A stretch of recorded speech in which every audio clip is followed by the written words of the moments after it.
봄바람이 부드럽게 마당을 쓸고 지나가던 오후였다.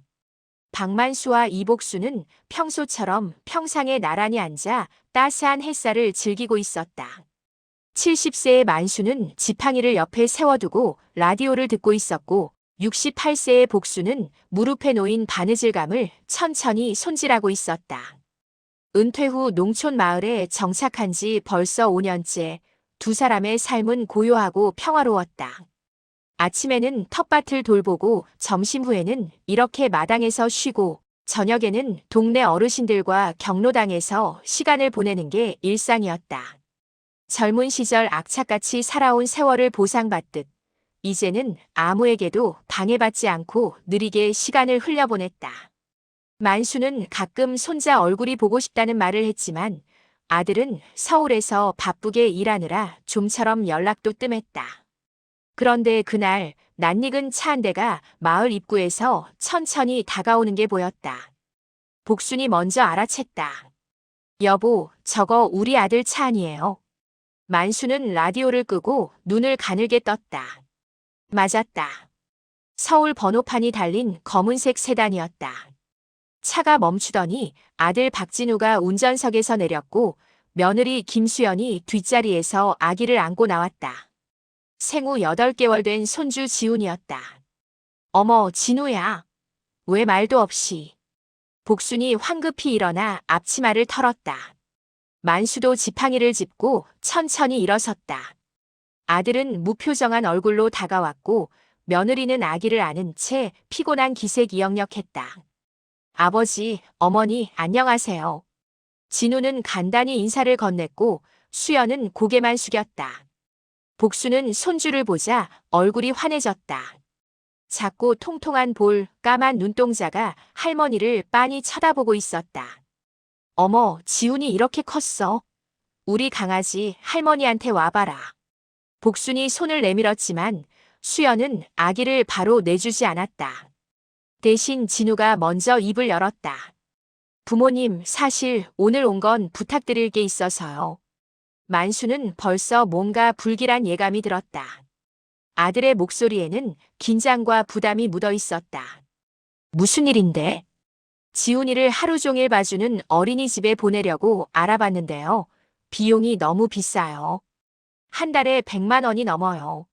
그리고 수연이도 곧 직장 복귀해야 하고 저도 야근이 많아서 솔직히 애를 제대로 돌볼 여유가 없어요. 진우는 말을 이으면서 부모의 눈을 피했다. 그래서 부모님께서 지훈이를 좀 맡아주시면 안 될까요? 물론 양육비는 드릴게요. 그냥 몇 년만요. 침묵이 흘렀다. 만수와 복수는 서로를 바라봤다. 손주는 귀엽고 사랑스러웠지만 두 사람은 이미 70에 가까운 나이였다. 다시 아이를 키운다는 건 상상조차 하지 않았던 일이었다. 진우야, 우리가 지훈이를 사랑하는 건 당연하지. 그런데 어머니, 저희도 정말 어쩔 수 없어서 그래요. 제발 부탁드립니다. 수연도 처음으로 간절한 목소리를 냈다. 지훈이는 그새 할머니 쪽으로 손을 뻗었다. 복순의 가슴이 무너졌다. 저 작은 손이, 저 맑은 눈이 자꾸 자신을 끌어당기는 것 같았다. 여보. 복순이 남편을 돌아봤다. 만수는 한숨을 길게 내쉬었다. 알았다. 우리가 맞지. 그날 저녁 아들 부부는 짐을 풀어놓고 서둘러 서울로 돌아갔다. 남겨진 건 아기 침대, 기저귀 박스 몇 개, 분유통, 그리고 지훈이었다. 이튿날 새벽 4시 지훈이의 울음소리가 집안을 가득 채웠다. 복수는 부스스한 머리를 하고 일어나 아기를 안았다. 기저귀를 갈고 분유를 타서 먹이고 트림을 시키고 다시 재우는 데만 1시간이 걸렸다. 만수도 잠을 설쳤다. 아침이 되자 복수는 손주 이유식을 만들어야 했다. 당근, 감자, 소고기를 삶아 곱게 갈고 쌀죽을 끓였다. 예전에 아들을 키울 때처럼 손이 야무지게 움직였지만 허리는 예전 같지 않았다. 하루 종일 지훈이를 안고 달래고 놀아주고 재우기를 반복하자 두 사람은 저녁 때쯤 녹초가 되었다. 여보, 괜찮아요? 복순이 물었다. 만수는 소파에 기대앉아 눈을 감고 있었다. 괜찮긴 뭐가 괜찮아. 이게 몇 년이라고 했지? 그래도 지훈이가 이렇게 예쁜데요. 복수는 자고 있는 손주의 얼굴을 내려다봤다. 작은 입술이 파르르 떨리고 포동포동한 손이 이불을 꼭 쥐고 있었다. 아무리 힘들어도 저 얼굴만 보면 마음이 녹아내렸다. 그래, 우리 손주니까. 만수도 결국 미소를 지었다. 두 사람은 그렇게 다시 시작했다. 조용했던 노후는 사라졌고 대신 기저귀와 울음소리, 이유식과 밤샘 육아가 일상을 채웠다. 아들은 바쁘다며 한 달에 한 번도 내려오지 않았다. 전화도 뜸했다. 양육비도 처음 몇 달만 보내주고 나중에는 연락조차 뜸해졌다. 그래도 박만수와 이복수는 묵묵히 버텼다. 손주를 사랑했기 때문이었다. 지훈이를 맡은 지 석 달이 지났다. 처음 몇 주 동안 진우 부부는 그래도 주말마다 내려왔다. 토요일 오후쯤 도착해서 지훈이를 안아주고 저녁을 함께 먹고 일요일 아침에 다시 서울로 올라가곤 했다. 그때만 해도 복수는 희망을 품었다. 아들이 손주를 그리워하는구나. 우리를 잊지 않는구나 싶었다. 하지만 시간이 흐를수록 그 간격은 점점 벌어졌다. 주말이 2주에 한 번이 되었고 한 달에 한 번이 되었고 어느새 두 달째 얼굴을 보지 못하게 되었다.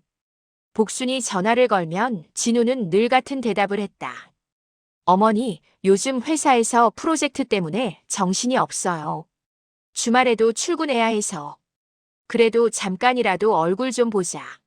지훈이가 엄마 아빠 찾는다. 다음 주에 꼭 갈게요. 진짜로요.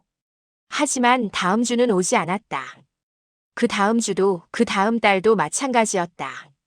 복수는 며느리에게도 전화를 걸어봤다. 수연의 목소리는 더 차가웠다. 어머니, 저도 복직하고 나서 정말 바빠요.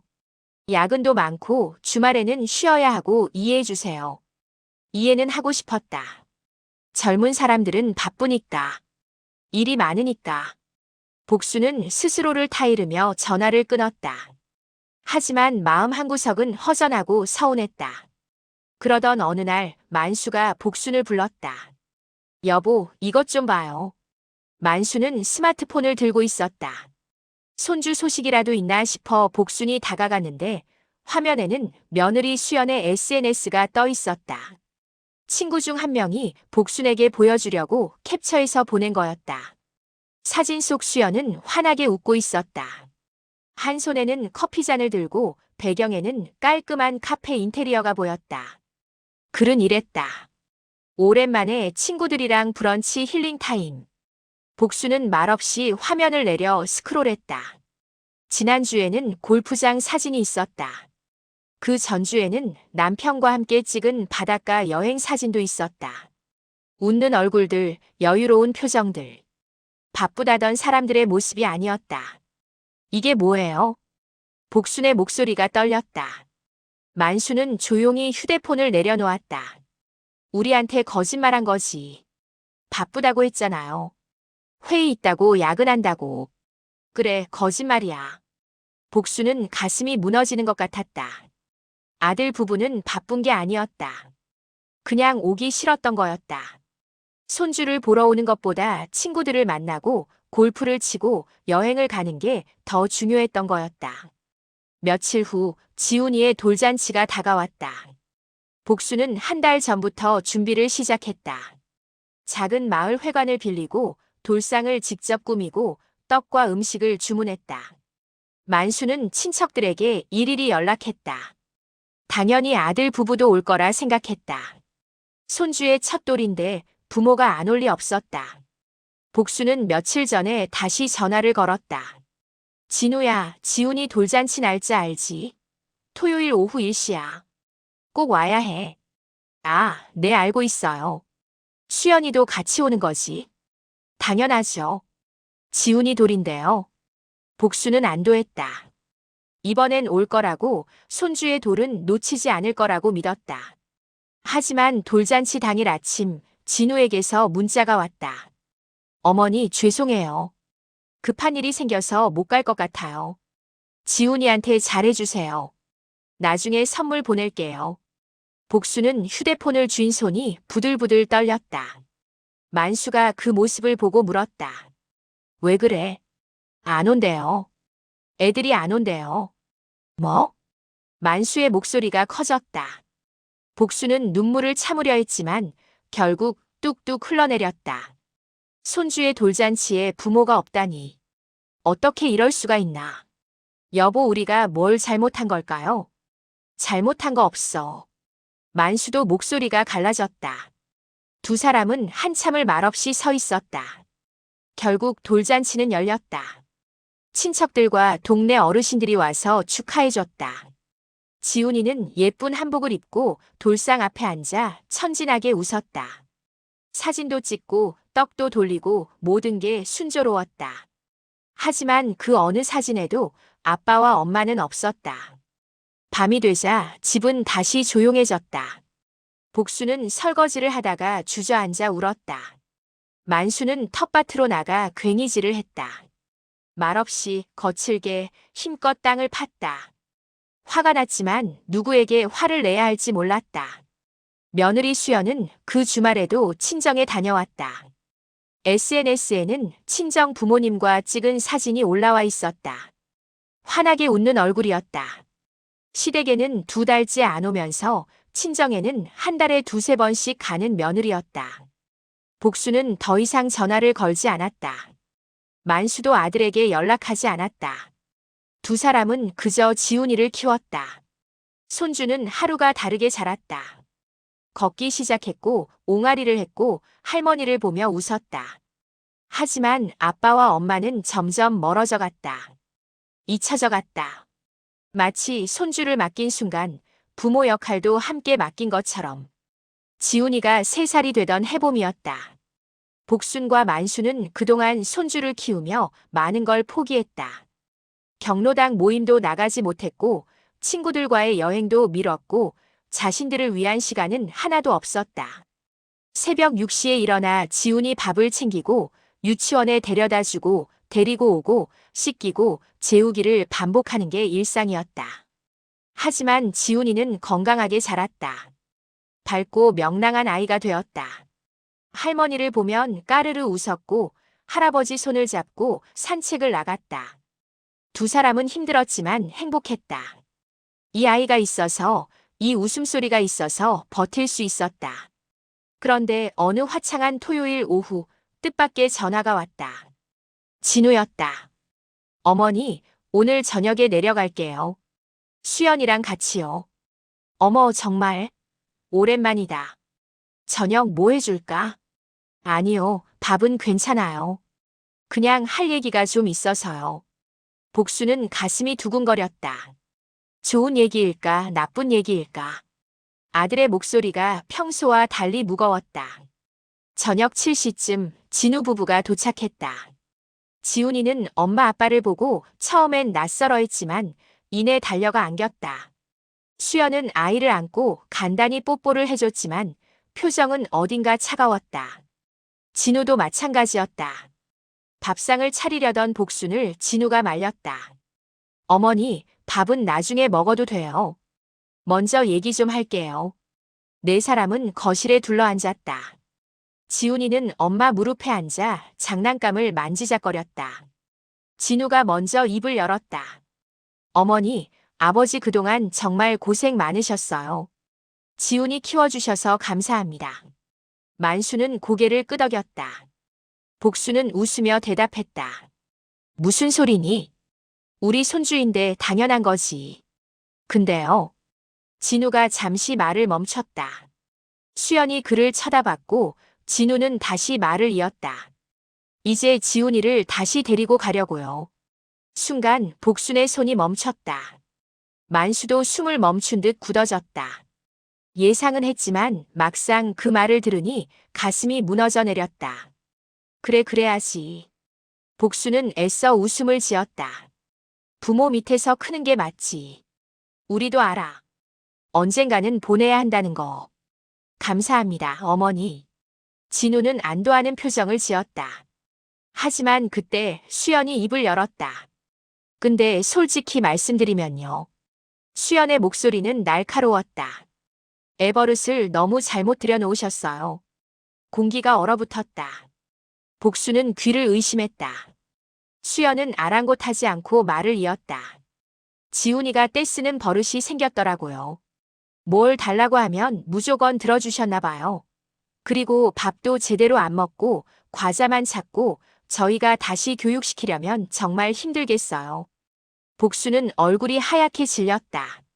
만수는 두 주먹을 불끈 쥐었지만 아무 말도 나오지 않았다. 수연아, 그건 좀. 진우가 말리려 했지만 수연은 멈추지 않았다. 아니, 진우야. 사실이잖아. 우리가 데려가서 다시 키워야 한다고. 부모님이 너무 오냐오냐 키우신 거 맞잖아. 그 말에 진우도 고개를 돌렸다. 엄마 아빠 수연이 말이 좀 그렇긴 한데 사실이긴 해요. 좀 엄하게 키우셨어야 했는데. 복수는 더 이상 말을 들을 수가 없었다. 3년 동안 손주를 위해 쏟았던 모든 시간이 밤새 달래던 날들이 아픈 몸으로 유치원을 데려다 주던 날들이 한순간에 무너져 내렸다. 버릇 잘못 든 아이. 그게 자신들이 받는 평가였다. 우리가 잘못 키웠다고? 복순의 목소리가 떨렸다. 만수는 입술을 꽉 깨물었다. 아들이 며느리 편만 드는 것도 자신들의 희생을 단 한 번도 인정하지 않는 것도 모든 게 억울하고 분했다. 그럼 어떻게 키웠어야 했는데? 만수가 낮게 물었다. 진우는 시선을 피했다. 아버지 그냥 좀 더 규칙적으로 엄하게요. 3년 동안 너희가 한 번이라도 내려와서 키우는 걸 봤어. 한 번이라도 조언을 했어. 우리 보고 키우라고 해놓고 이제 와서 잘못 키웠다고? 만수의 목소리가 커졌다. 복수는 남편의 손을 잡았다. 떨리는 손이었다. 여보, 됐어요. 뭐가 됐어? 만수는 자리에서 벌떡 일어났다. 하지만 더 이상 말을 잇지 못했다. 분노와 서러움이 목구멍을 막았다. 수연은 지훈이를 안고 일어섰다. 어쨌든 저희 결정은 그래요. 다음 주에 짐 가지러 올게요. 진우도 따라 일어났다. 두 사람은 간단히 인사를 하고 밖으로 나갔다. 차 문이 닫히는 소리가 들렸고 이내 엔진 소리가 멀어졌다. 거실에는 복순과 만수만 남았다. 복순은 소파에 주저앉아 두 손으로 얼굴을 가렸다. 어깨가 들썩였다. 만수는 창밖을 보며 서 있었다. 두 손은 여전히 떨리고 있었다. 여보, 우리가 뭘 잘못한 걸까요? 잘못한 거 없어. 아무것도. 만수의 목소리는 쉬어 있었다. 두 사람은 그날 밤 한숨도 자지 못했다. 일주일 후 진우 부부가 다시 내려왔다. 이번에는 큰 짐가방을 들고 왔다. 지훈이의 옷가지와 장난감을 싸기 위해서였다. 복수는 미리 준비해둔 상자에 손주의 물건들을 정리했다. 작은 옷들, 신발들, 그림책들. 하나하나가 추억이었다. 지훈이는 상황을 이해하지 못한 채 할머니 치마를 붙잡고 있었다. 할매, 어디가? 지훈이는 이제 엄마 아빠랑 살아야지. 복수는 눈물을 참으며 손주의 머리를 쓰다듬었다. 지훈이는 고개를 갸웃거렸다. 짐을 다 싸고 나서 수연이 차가운 목소리로 말했다. 그리고요, 앞으로는 연락 좀 자제해 주세요. 복순이 고개를 들었다. 무슨 소리니? 지훈이 키우는 건 이제 저희 가정 문제니까요. 부모님께서 너무 자주 연락하시면 아이가 혼란스러워해요. 그러니까 전화도 방문도 좀 줄여주세요. 복수는 말문이 막혔다. 수연은 무표정한 얼굴로 지훈이를 안았다. 진우는 옆에서 아무 말도 하지 않았다. 그럼 우리는 지훈이를 언제 볼 수 있는데? 만수가 물었다. 수연이 대답했다. 나중에 저희가 연락드릴게요. 언제가 될지는 모르겠지만 사실상 만나지 말라는 소리였다. 3년 동안 손주를 키워준 조부모를 이제는 집안일에 끼지 말라며 밀어내는 것이었다. 복수는 입술을 떨었고 만수는 주먹을 불끈 쥐었다. 진우야, 너도 이게 맞다고 생각하니? 만수가 아들을 쳐다봤다. 진우는 시선을 피했다. 아버지 수연이 생각도 있고 저희도 이제 독립적으로 키우고 싶어요. 독립적으로? 3년 동안 우리한테 맡겨놓고 만수의 목소리가 떨렸다. 하지만 진우는 더 이상 대답하지 않았다. 수연은 지훈이를 안고 차로 향했고 진우는 짐을 들고 따라갔다. 할매. 지훈이가 뒤돌아보며 손을 흔들었다. 복수는 손을 들어 흔들었지만 눈물이 멈추지 않았다. 차가 출발했고 작은 손이 점점 멀어졌다. 그렇게 손주는 사라졌다. 그날 밤 복수는 처음으로 소리내어 울었다. 이불을 뒤집어 쓰고 목을 놓아 울었다. 만수는 거실에 앉아 멍하니 벽을 바라봤다. 3년간의 시간이 주마등처럼 스쳐 지나갔다. 새벽마다 깨어 분유를 탔던 날들, 아픈 손주를 업고 병원을 오갔던 날들, 유치원 운동회에서 혼자 손주를 응원했던 날들. 그 모든 것이 연락자제라는 한마디로 끝났다. 새벽 4시쯤 만수는 조용히 일어나 서재로 갔다. 책상 서랍을 열었다. 그 안에는 두툼한 파일이 하나 있었다. 복순도 모르게 만수는 3년 동안 모든 것을 기록해왔다. 병원비 영수증, 감기, 배탈, 예방접종, 응급실 방문까지. 모두 합치면 200만 원이 넘었다. 교육비 영수증, 유치원비, 교재비, 체험학습비. 월 50만 원씩 3년이면 1,800만 원이었다. 의류비, 계절마다 새로 사줬던 옷들, 신발들, 외투들. 장난감비, 생일과 크리스마스마다 사줬던 선물들. 분유와 기저귀비. 초반 2년 동안만 해도 월 30만 원씩 들었다. 그리고 가장 중요한 것. 아들이 약속했던 양육비는 처음 3개월만 입금되었고 그 이후로는 단 한 푼도 오지 않았다는 통장 내역. 보험료 미납 통지서. 진우 명의로 되어 있던 지훈이 보험을 만수가 대신 내왔던 기록들. 만수는 파일을 천천히 넘겼다. 3년간의 희생이 숫자로 증명되어 있었다. 총액은 약 4천만 원.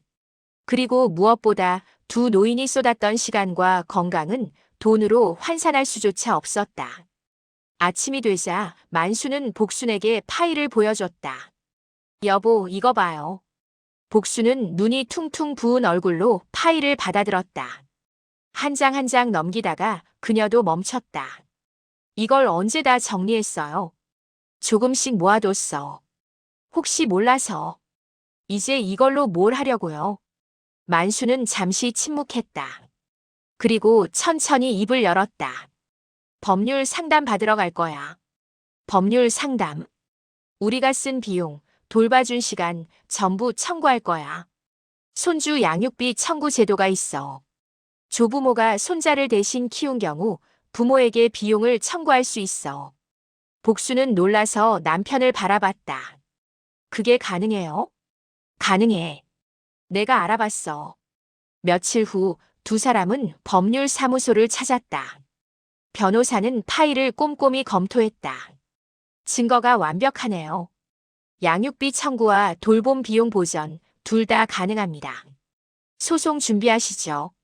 한 달 후 진우에게 내용 증명이 도착했다. 손주 양육비 청구 및 돌봄 비용 보전 요청.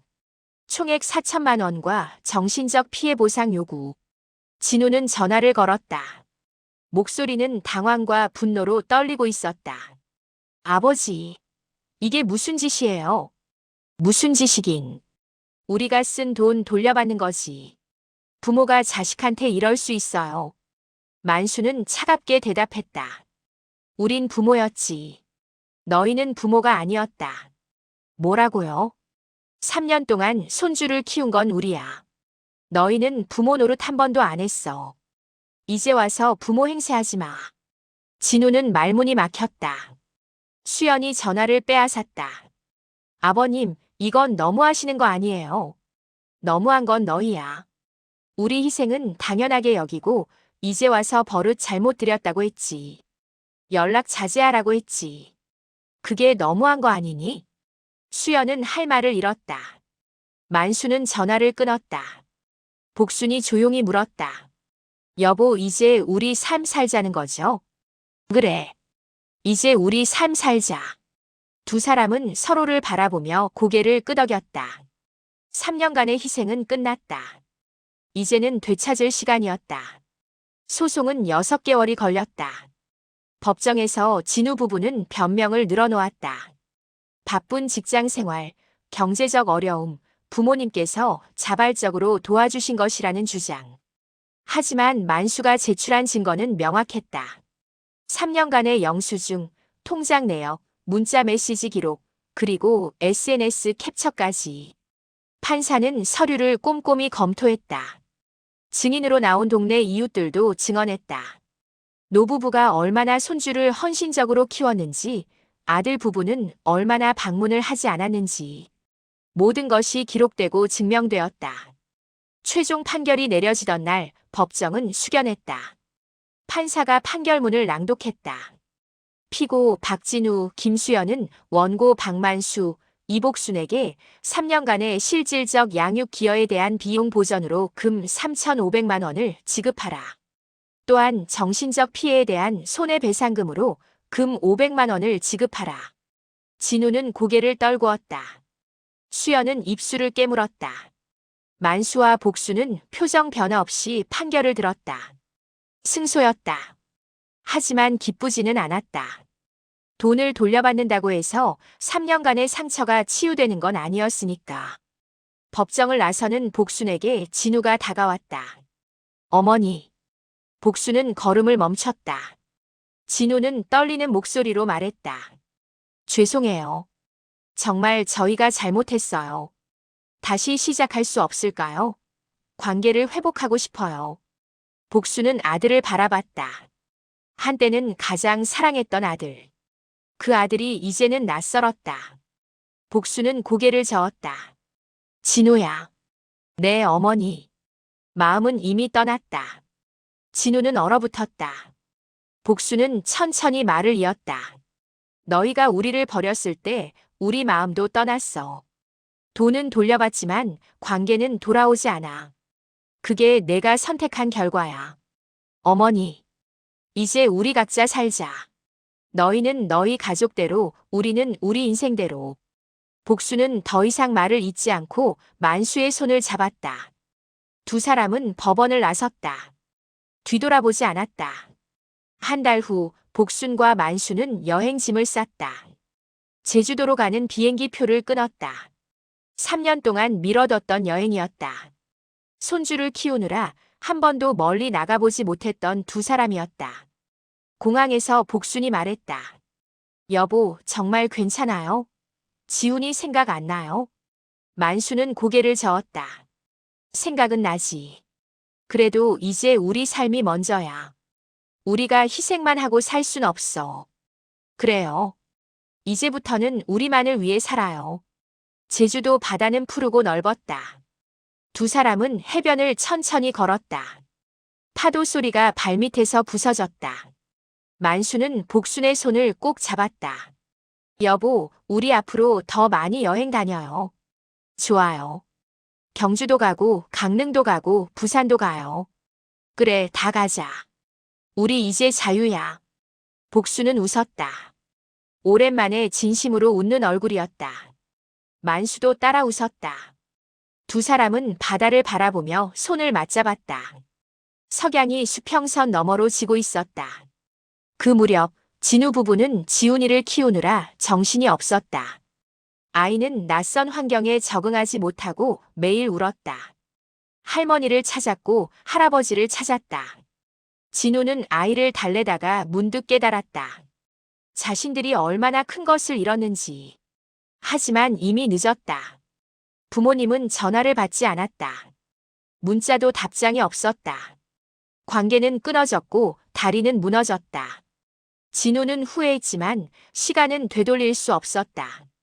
복순과 만수는 여행에서 돌아온 후에도 계속 새로운 계획을 세웠다.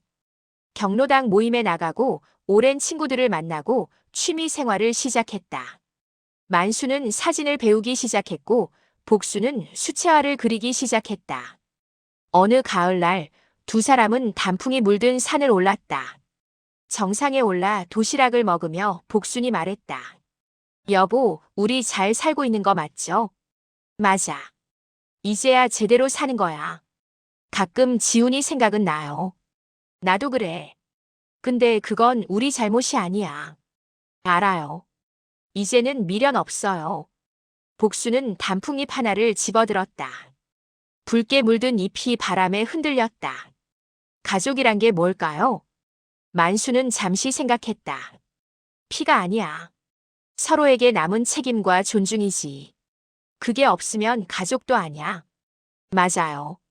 우리가 배운 거죠. 두 사람은 다시 걷기 시작했다. 단풍길은 아름다웠고 앞으로 갈 길은 아직 많이 남아 있었다. 버린 이들은 잊혀지고 남은 이들은 새로운 행복을 만들 뿐이다.